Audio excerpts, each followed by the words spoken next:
Nifty के ETF में buying करें। अगर आपका view medium to long term है, बड़ा पैसा बनेगा। और कौन से स्टॉक्स आपको बनाएंगे मालामाल। ट्रेड लेना चाहिए, 3349 का स्टॉप लॉस लगा सकते हैं। फ्लैट खुले तो ही शॉर्ट करना है, वरना इसको छोड़ देना अगर गैप डाउन मिलता तो। मुनाफे की तैयारी सिर्फ CNBC आवाज पर।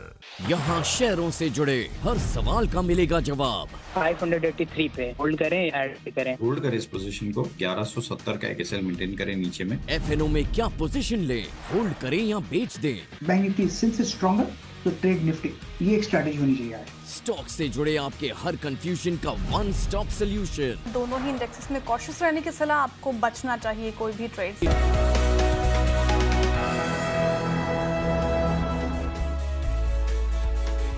नमस्कार, मैं हूं दीपाली राणा। आप देख रहे हैं योर मनी, हमारा खास शो पर्सनल फाइनेंस से जुड़ा, जहां अपने व्यूअर्स के तमाम क्वेश्चंस को शामिल करते हैं, उनकी उलझनों को सुलझाने की पूरी कोशिश होती है। निवेश जो किया है वो बेहतर है या फिर नहीं, फाइनेंशियल गोल्स कैसे पूरे होंगे, फंड चॉइसेस कैसे, यानी कोई भी कंफ्यूजन, कहीं भी अटक रहे हैं आप अपने फाइनेंशियल प्लानिंग में, तो योर मनी का सहारा ले सकते हैं। नोट कीजिए तरीका कैसे आप पार्टिसिपेट हो सकते हैं शो में और हमारे एक्सपर्ट्स की एडवाइस ले सकते हैं। आप व्हाट्सएप, ईमेल, सोशल प्लेटफॉर्म्स के साथ जुड़िए। 7045220000 हमारा व्हाट्सएप नंबर है। इसके अलावा आप अपने सवाल हमें ईमेल कर सकते हैं yourmoney@nwt.com पर। साथ ही फेसबुक और एक्स पर जाएंगे तो CNBC आवाज का हैंडल पर जाइए, वहां पर #AskAwaz लिखकर अपने सवाल लिख भेजिए। आज हमारे साथ है फिनफिक्स रिसर्च एंड एनालिटिक्स के फाउंडर प्रबलीन वाजपेयी। प्रबलीन नमस्कार, स्वागत है आपका। और आज इनफैक्ट बात करेंगे एक कैटेगरी ऑफ इन्वेस्टमेंट पर ही, और आमतौर पे जो इंटरनेशनल फंड्स हैं उनकी तरफ एक्सपोजर काफ़ी बढ़ा है, काफ़ी रुझान हमने रिटेल की तरफ देखा है। तो उससे पहले इन इंडेक्स को समझने की कोशिश करते हैं जहां पर निवेश किया जाता है या फिर जिससे जुड़े हुए फंड्स मार्केट से मौजूद हैं। तो प्रबलीन, पहले तो बात करेंगे कि जो डाउ जोन्स का इंडस्ट्रियल एवरेज है वो क्या होता है, किस तरीके से काम करता है, बताइए। जी नमस्कार दीपाली।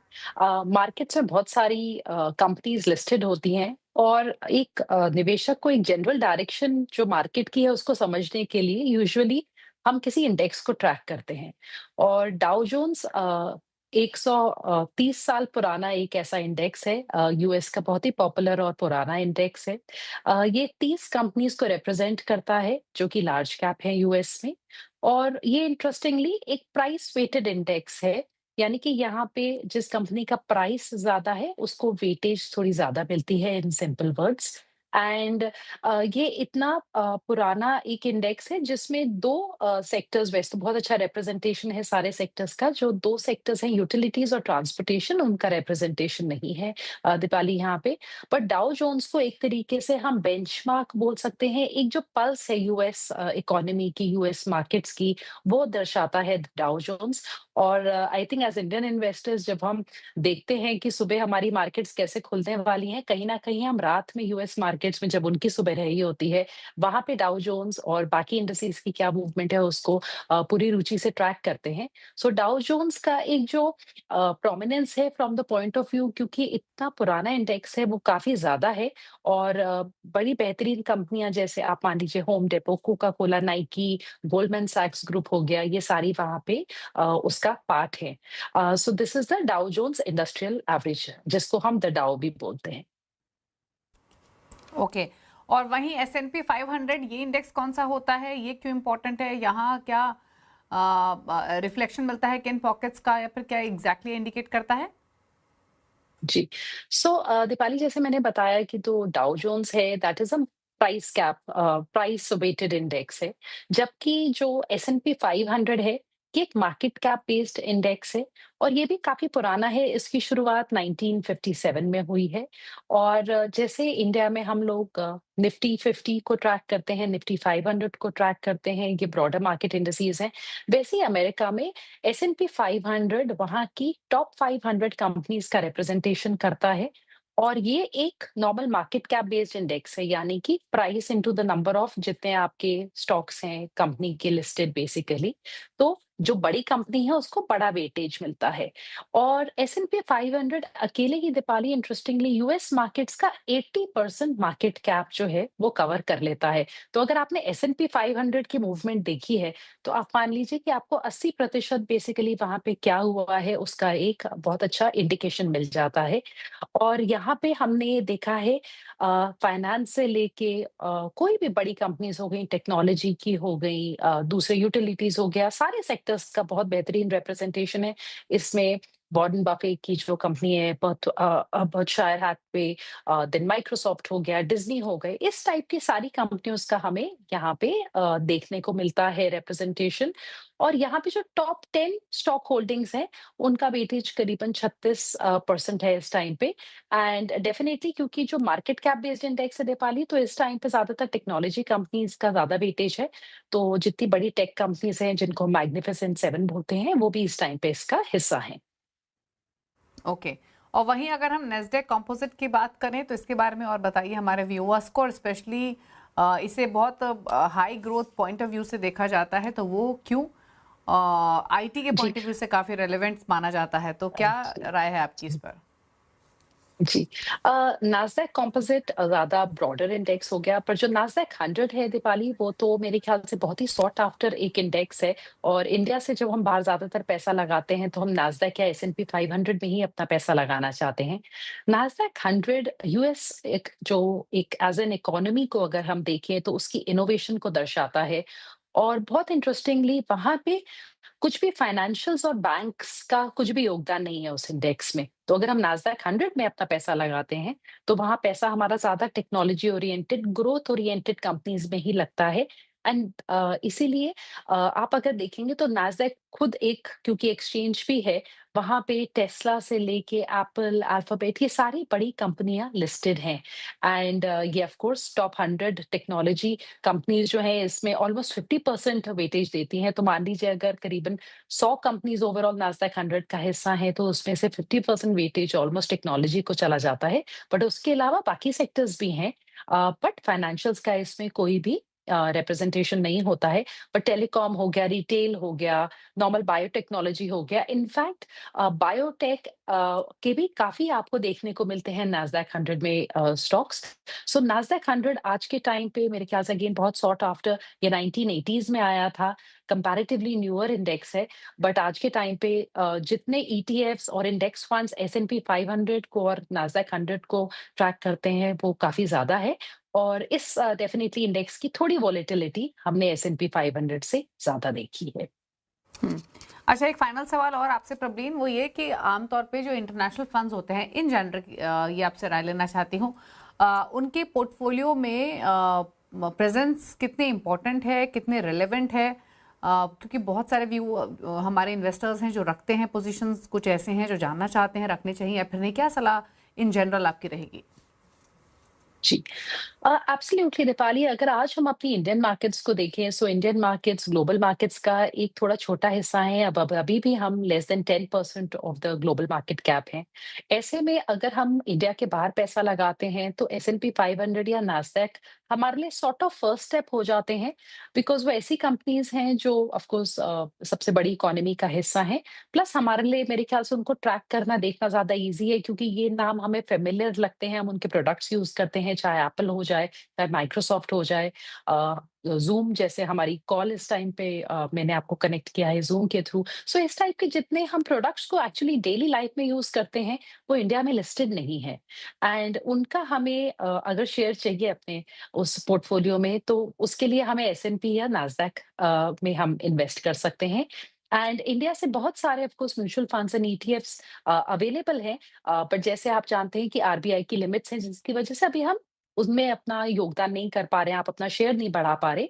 बट अब दीपाली, गिफ्ट सिटी के थ्रू इन्वेस्टर्स बाहर पैसा लगा सकते हैं, Nasdaq and S&P 500, as well as बहुत सारे ऑनलाइन प्लेटफॉर्म्स हैं जिनके थ्रू आप पैसा लगा सकते हैं। पर जो सबसे बड़े एडवांटेजेस हैं वो ये हैं कि आप कंट्री स्पेसिफिक रिस्क से एक तो आपका रिडक्शन हो गया, क्योंकि ऐसा काफी बार देखा गया है, जब इंडियन मार्केट्स अच्छा नहीं करती हैं, यूएस मार्केट्स ठीक कर रही हैं, या दूसरी किसी ग्लोब की कोई मार्केट अच्छा कर रही है। दूसरा, हमें एक डाइवर्सिफिकेशन मिल जाता है, इकोनॉमी का भी डाइवर्सिफिकेशन है, डिफरेंट टाइप की इंडस्ट्रीज का हमें एक्सपोजर मिल रहा है, डिफरेंट इकोनॉमीज हैं ये, और डिफरेंट पैरामीटर्स पे चलती हैं। नई और इनोवेटिव थीम्स मिल जाती हैं पोर्टफोलियो में। एंड आई थिंक जो सबसे बड़ा एडवांटेज है दीपाली, वो ये है कि हमें जो रुपी का डेप्रिसिएशन है, उसके अगेंस्ट थोड़ी सी शील्ड मिल जाती है। आप मान लीजिए अगर इस टाइम पे आपका पैसा लगा हुआ हो S&P 500 में और मान लीजिए आपका 0 रिटर्न है S&P 500 का साल भर का, पर अगर रुपये का डेप्रिसिएशन मान लीजिए 5% है, तो भी आपका पैसा 5% से बढ़ेगा ही।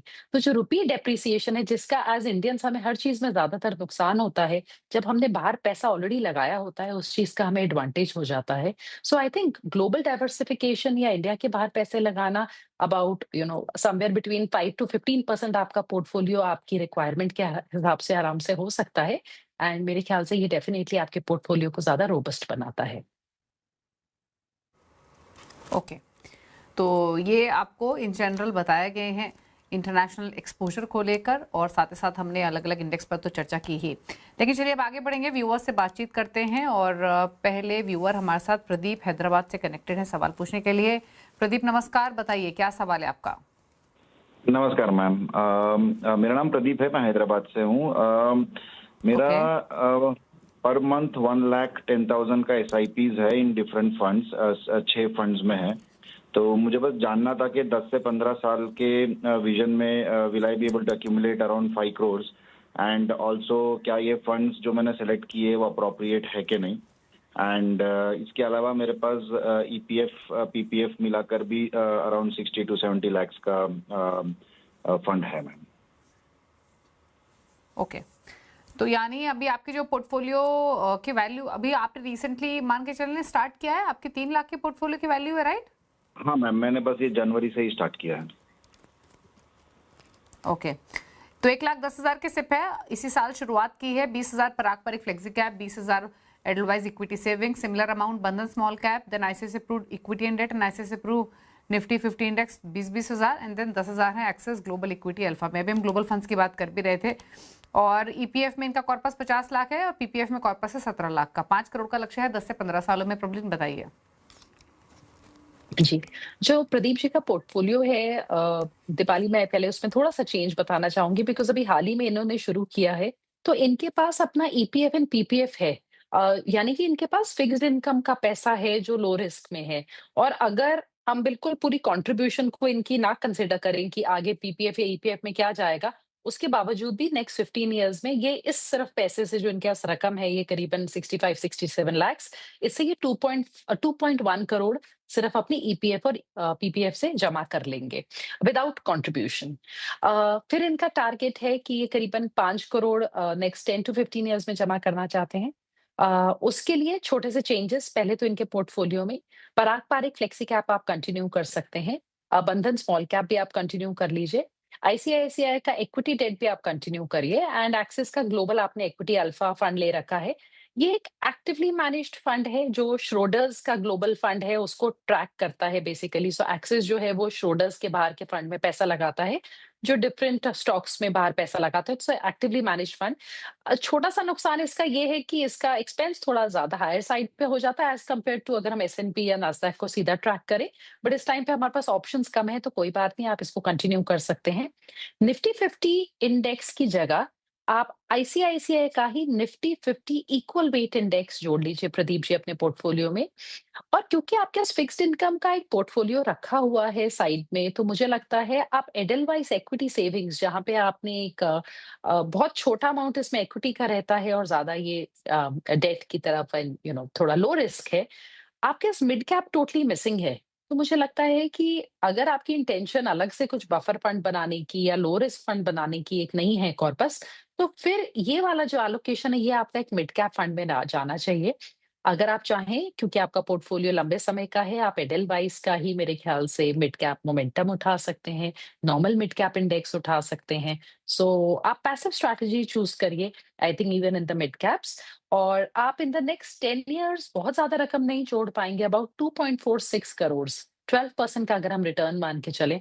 But Pradeep ji 10 to 15 years में जो है ना कंपाउंडिंग की स्पीड बहुत ज्यादा बढ़ जाती है। तो आप 15 साल में करीबन 5.2 करोड़ बना लेंगे। तो आप डेफिनेटली 15 साल का होराइजन ही लेके चलिए और आगे चल के जब भी आप स्टेप अप कर सकते हैं आप करिए। और अगर आप ऐसा कर सकते हैं कि आप एक मिड कैप भी जोड़ लें और एक लो रिस्क में भी कुछ रख सकते हैं अगर आपकी रिक्वायरमेंट है तो बहुत ही अच्छा है। अदरवाइज आप 15 इयर्स में अपना टारगेट अचीव कर लेंगे। और एक छोटी एलोकेशन आप गोल्ड की ले सकते हैं फ्रॉम एक diversification and risk management point of view से। एक 10,000 का आप उसमें एलोकेशन ले सकते हैं। एग्जिस्टिंग फंड्स को हल्का सा ट्रिम करके वहां पे आप उसको अकोमोडेट कर लीजिए। तो ये रही सलाह आपके लिए। 2.5 करोड़ का कॉर्पस 10 सालों में, 5 साल का और समय देंगे तो जस्ट डबल एक्यूमुलेट कर लेंगे, डबल से ज्यादा, जो कि लगभग 5.5 लाख के आसपास रहेगा। थोड़ा सा बदलाव आपको सजेस्ट किया गया है, उनको आप इम्प्लाई कीजिए। नितिन से बात करते हैं, महाराष्ट्र से कनेक्टेड है हमारे साथ सवाल पूछने के लिए। नितिन नमस्कार, बताइए क्या सवाल है आपका? मैं नितिन बानेसर महाराष्ट्र अकोला से बात कर रहा हूँ। बताइए। हाँ, तो मेरा अभी 22,000 का मंथली SIP स्टार्ट है जनवरी 2026। तो 20 साल में मेरे तो रिटर्न कितना बनेगा, या मेरे जो फंड सिलेक्टेड है वो सही है या गलत है, वो राय चाहिए थी। ओके, तो पूछ लेते हैं फंड चॉइसेस कैसी हैं। पराग पर एक फ्लेक्सी कैप में 5,000 डाल रहे हैं, 5,000 HDFC फ्लेक्सी कैप में, बंधन स्मॉल कैप में 5,000, then 5,000 Nippon India small cap, Motilal Oswal mid cap में 1,000 HDFC मल्टी कैप में। पोर्टफोलियो की वैल्यू 28,000 हो चुकी है, 22,000 के CPA कर रहे हैं। नया पोर्टफोलियो बनाया है 20 ईयर्स के पॉइंट ऑफ व्यू से। प्रवीण बताइए। जी, सो दीपाली, इनके पोर्टफोलियो में थोड़े से चेंजेस हैं। नितिन जी, आप प्लीज नोट कर लीजिए। आपके पास 2 फ्लेक्सी कैप फंड हैं, पर आपने उसमें से HDFC फ्लेक्सी कैप भी लिया है जो बहुत अच्छा है, पराग पारिक भी बहुत अच्छा है, पर आपने HDFC का मल्टी कैप भी ले रखा है। क्योंकि आपका लंबे समय का पोर्टफोलियो है 20 साल, मुझे लगता है आप HDFC की तरफ से अपने मल्टी कैप को कंटिन्यू करिए, और वहां आप सिर्फ 1,000 रुपए डाल रहे हैं, उसको बढ़ा लीजिए, उसको 5,000 कर लीजिए, और फिर HDFC फ्लेक्सी को आप स्टॉप कर लीजिए, बिकॉज आपके पास ऑलरेडी पराग पारिक का फ्लेक्सी कैप है। और आप HDFC का ही, आप क्योंकि फ्लेक्सी कैप स्टॉप करेंगे, आप एक लार्ज कैप का इंडेक्स प्लीज ऐड करिए, विच इज HDFC का निफ्टी 50 इक्वल वेट इंडेक्स आप जोड़ लीजिए। तो आप पराग पारिक रखेंगे, आप HDFC का इक्वल वेट इंडेक्स रखेंगे, और आप HDFC का मल्टी कैप रख लेंगे जिसमें एलोकेशन हमने बढ़ानी है। बंधन और निपॉन में से आपको जो कंफर्टेबल लगता है, आप एक स्मॉल कैप कंटिन्यू करिए और एक को आप स्टॉप कर दीजिए। बंधन का AUM कम है, आपका लंबा समय का पोर्टफोलियो है, अच्छा परफॉर्मेंस है, मुझे लगता है बंधन को कंटिन्यू कर लीजिए। निपॉन का जो 5,000 है वो आप निपॉन के गोल्ड में भी डाल सकते हैं। और जो मोतीलाल ओसवाल का आपका मिड कैप फंड है, सिर्फ 1,000 रुपए जा रहा है नितिन जी, इसमें भी थोड़ा सा एलोकेशन आप बढ़ाइए। तो सारे फंड्स को थोड़ा सा एवरेज करिए, मतलब 5-5 किसी में जा रहा है, किसी में 1 की जगह आप सारों में 3-3 ऐसे डाल दीजिए। मेरी सलाह होगी, लंबे समय के पोर्टफोलियो की वजह से आप इसमें मोतीलाल का मिड कैप 150 इंडेक्स ले लीजिए rather than actively managed fund. और अगले 20 साल में आप अपनी जो करंट इन्वेस्टमेंट है उससे आप 2 करोड़ बना पाएंगे, अगर हमने 12% का टारगेट रिटर्न देखा है। और अगर आप हर साल 10% से भी अपनी SIP बढ़ाते रहे ना, थोड़ा थोड़ा करके, अगर आपने 10% से बढ़ा ली, तो आप 20 साल में 4 करोड़ बना लेंगे। बट रास्ता आसान नहीं होगा, आपने जस्ट इन्वेस्टमेंट जर्नी शुरू की है। ऐसा भी हो सकता है 2 या 3 साल में आपको बहुत कम 4%, 3% या नेगेटिव में रिटर्न दिखे। उस टाइम पे आप मत घबराइए, प्लीज अपनी इन्वेस्टमेंट को कंटिन्यू रखिए। लंबे समय का इन्वेस्टमेंट है, इसलिए आपको mix of active and passive funds suggest किया गया है। आपके पोर्टफोलियो को लेकर नया पोर्टफोलियो बनाया है तो आप चेंजेस आसानी से कर सकते हैं, उनको फॉलो कीजिए जो बदलाव आपको सजेस्ट किए गए हैं नितिन जी, तो अकॉर्डिंगली आप प्लानिंग कर सकते हैं। बात करते हैं अब रोहित पटेल से, दिल्ली से हमारे साथ कनेक्टेड हैं, उनसे हम बातचीत करेंगे, लेकिन उससे पहले क्विकली एक ब्रेक के लिए रुक रहे हैं, लौटेंगे तो करेंगे चर्चा, जल्द वापस आते हैं।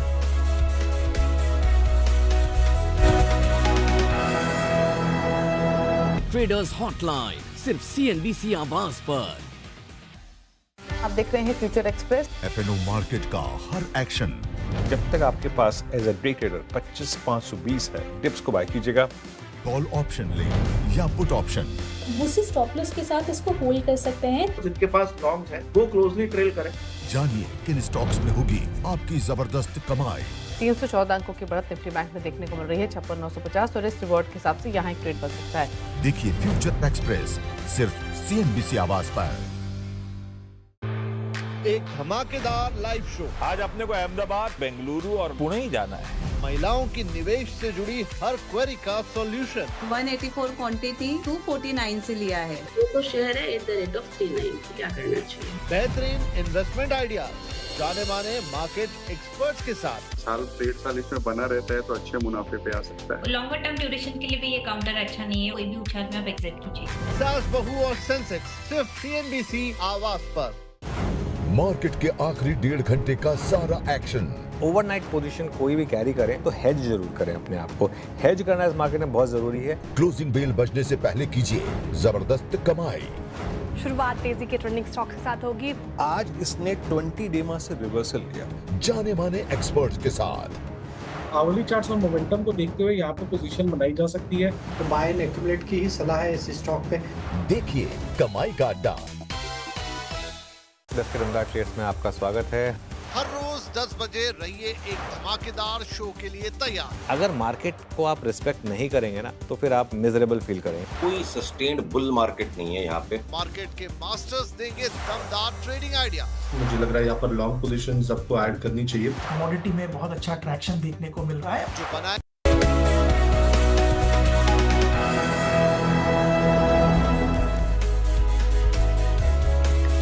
आप देख रहे हैं यो मनी। प्रबलीन बाजपेयी हमारे साथ बनी हुई हैं। करते हैं कुछ और व्यूअर्स से बातचीत। और टीकू राम हमारे साथ कनेक्टेड है राजस्थान से। सवाल पूछिए सर, क्या जानना चाहते हैं? नमस्ते मैम। नमस्ते, बताइए अपना सवाल। सर मैंने पोर्टफोलियो वैसे भेजा हुआ है, इसमें मैं ये पूछ रहा था कि जैसे नेक्स्ट 10 इयर्स तक ये मेरे कंटिन्यू रखना है, तो इसमें कोई चेंजमेंट करना है या नहीं, और टारगेट 50 रखा है। ओके, तो अभी आपने हाल फिलहाल में ये पोर्टफोलियो क्रिएट किया है? नहीं, पिछले 1.5-2 साल से चल रहा है। ओके, तो 3 लाख के आसपास इनकी। हाँ ओके, 3 लाख के आसपास की पोर्टफोलियो की वैल्यू हो गई है। और जैसे इन्होंने कहा कि ICICI प्रो इक्विटी इंडेक्स 6000, 5000 ये डाल रहे हैं इन्वेस्टको इंडिया लार्ज कैप में, 2500 Parag Parikh flexi cap, 2500 HDFC mid cap में और प्लस 1000 इनके बंधन स्मॉल कैप में। जानना चाहते हैं क्या स्ट्रैटेजी होनी चाहिए? 50 लाख का टारगेट है 10 इयर्स में। बताइए प्रबलीन जी। सो दीपाली, जो टीकूराम जी का पोर्टफोलियो है इसमें 17,000 की SIP जा रही है, और जो पोर्टफोलियो वैल्यू है तो नेक्स्ट 10 इयर्स में ये ऑलमोस्ट पहुंच सकते हैं अपने लक्ष्य पे, तो क्लोज टू 50 लाख ये जमा कर पाएंगे। पर अगर ये अपना होराइजन 15 साल तक कर दें तो ये ऑलमोस्ट मतलब इसका डबल एक्चुअली अपने लिए जमा कर लेंगे। या फिर अगर ये 10% का स्टेप अप कर लें तो भी ये अपना थोड़ा सा कॉर्पस अबाउट 65 लाख तक जमा कर पाएंगे। और ये सारे हमने कैलकुलेशंस 12% के रिटर्न पे किए हैं। ओवरऑल पोर्टफोलियो में जो स्कीम्स हैं टीकूराम जी की, वो अच्छी हैं। थोड़ा सा एलोकेशन में सिर्फ चेंज मैं बताना चाहूंगी दीपाली। जैसे इनका अभी ज्यादा लार्ज कैप ओरिएंटेड पोर्टफोलियो है जो इस मार्केट के हिसाब से सही है, but at the same time क्योंकि इनका पोर्टफोलियो 10 साल का है तो ये धीरे आगे चल के अपना जो बंधन जैसे स्मॉल कैप में 1,000 डाल रहे हैं तो इसको भी 2-2,500 कर सकते हैं।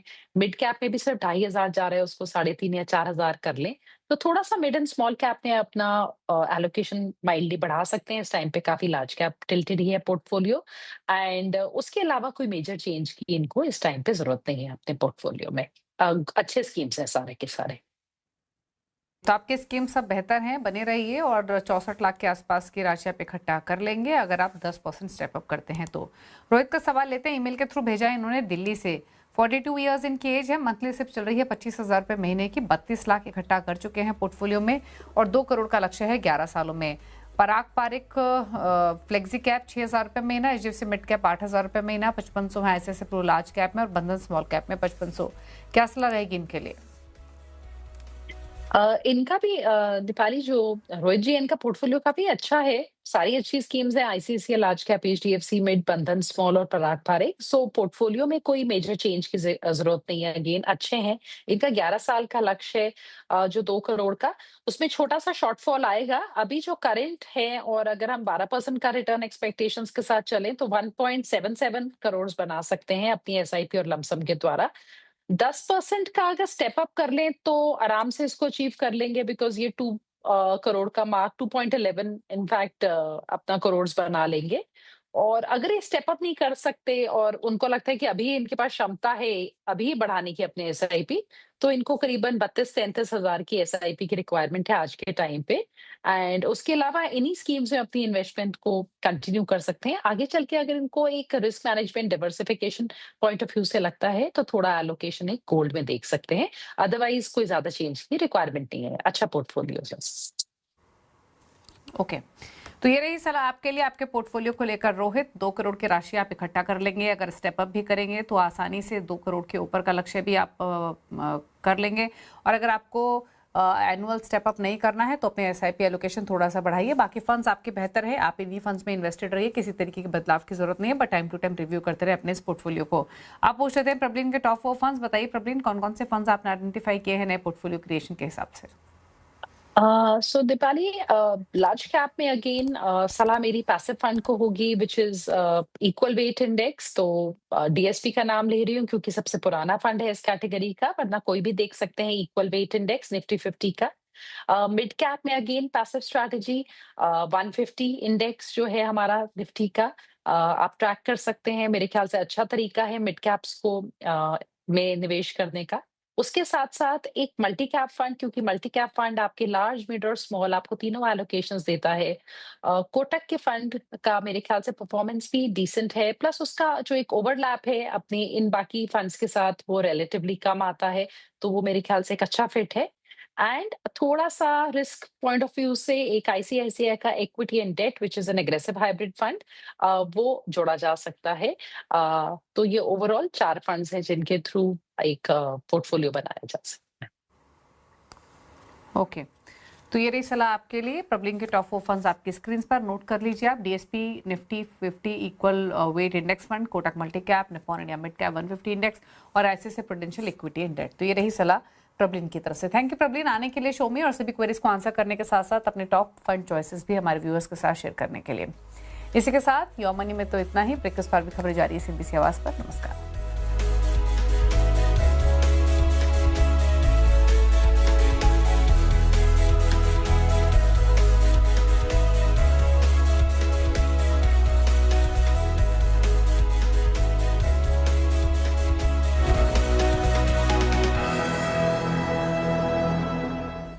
कमाई की picture superhit. Stock specific move बेहद ही शार्प और उसमें से 50, 60, 70% हमने सुबह कैप्चर भी किया। देखिए 10 के दमदार ट्रेड सिर्फ सीएनबीसी आवाज पर।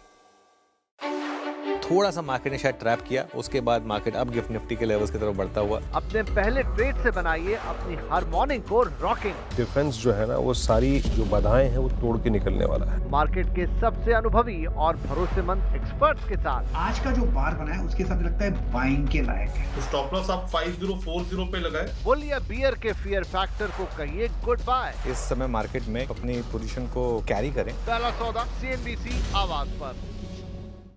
बाजार शुरू होने से पहले कीजिए मुनाफे की तैयारी। कच्चा तेल आज की सबसे बड़ी स्टोरी है, इसीलिए तीनों स्टॉक्स रडार पे। जानिए सेंसेक्स और निफ्टी की कैसी होगी चाल। हर गिरावट पर आप निफ्टी के ETF में बाइंग करें। अगर आपका view medium to long term है, बड़ा पैसा बनेगा। और कौन से स्टॉक्स आपको बनाएंगे मालामाल। ट्रेड लेना चाहिए, 3349 का स्टॉप लॉस लगा सकते हैं। फ्लैट खुले तो ही शॉर्ट करना है, वरना इसको छोड़ देना अगर गैप ना मिलता तो। मुनाफे की तैयारी सिर्फ सीएनबीसी आवाज पर। यहाँ शेयरों से जुड़े हर सवाल का मिलेगा जवाब। 583 पे होल्ड करें, ऐड करें। होल्ड करें इस पोजीशन को। 1170 का एक मेंटेन करें नीचे में। FNO में क्या पोजीशन ले, होल्ड करें या बेच दें। बैंक निफ्टी सिंस स्ट्रॉन्गर तो ट्रेड निफ्टी, ये एक स्ट्रैटेजी होनी चाहिए आज। स्टॉक से जुड़े आपके हर कंफ्यूजन का वन स्टॉप सॉल्यूशन। दोनों ही इंडेक्सेस में कॉशियस रहने की सलाह, आपको बचना चाहिए कोई भी ट्रेड से। देखिए ट्रेडर्स हॉटलाइन सिर्फ CNBC आवाज पर। आप देख रहे हैं फ्यूचर एक्सप्रेस। FNO मार्केट का हर एक्शन जब तक आपके पास एज